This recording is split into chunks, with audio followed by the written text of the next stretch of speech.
আজকে আমাদের মন চাইছিল কিছু একটা খাই, তারপর দেখছি ঘুগনি আমাদের সামনে আসলো এবং এই ঘুগনিটা ছিল ঠান্ডা। আমরা সেই লোকটাকে বললাম অল্প রয়েছে, যেহেতু ওনার সব বিক্রি করা শেষ।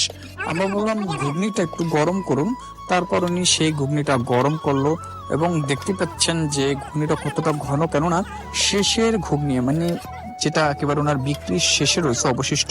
এবং কথা আছে ডালের মজা নিচে থাকে, মানে তলে আর কি করতো কথা। তো আমরা যে কথা সে কাজ ওনাকে বললাম যে আপনি ঘুগনিটা গরম দিন, আমাদের 4 জনকে দিন, আমরা 4 বন্ধু। বিশেষ করে আমার খুব খিদে লাগছে, আমি আর না পেটে রেখে আমি বলে দিছি আমার খিদে লাগছে। আমার ফ্রেন্ডের সাথে সাথে এই ঘুগনি এই লোকটাকে ধরলো এবং তাকে অর্ডার দিতে বললো, 4 জনকে দিল।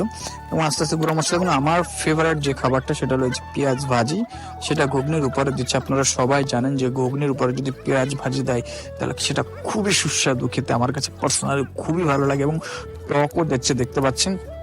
এবং সবকিছু মিলিয়ে আমি টেস্ট করব আসলে আদৌ কতটুকু। এবং সবচেয়ে মজার বিষয় হলো এই ঘুগনিটা না ঘন, অনেক অনেক ঘন। এবং আমি মানে একটু বেশি করে দিতে বলছি, কারণ আমি আবার বলছি যে আমি শেষের দিকে নিচ্ছি, আমাদের ঠকাবেন না, আমাদের একটু বেশি বেশি দিন। এবং সবাই জানেন যে ঘুগনির মজা কিন্তু উপর দিকে না, মানে ডালের মজা যেরকম তলে, ঘুগনির মজা নিচে। যে আমার ফ্রেন্ড, এই এক ফ্রেন্ড, আমরা টোটাল 4 জন ছিলাম। সো আমরা 4 জনই খুব সুন্দর করে সময় নিয়ে ইনাকে বানাতে বলছি, বানিয়েছি। যে আমার ফ্রেন্ড খাচ্ছে, এই ফ্রেন্ড খাচ্ছে, মানে এরা খাওয়ার আগে ভালো করে নাড়িয়ে টাড়িয়ে নিচ্ছে।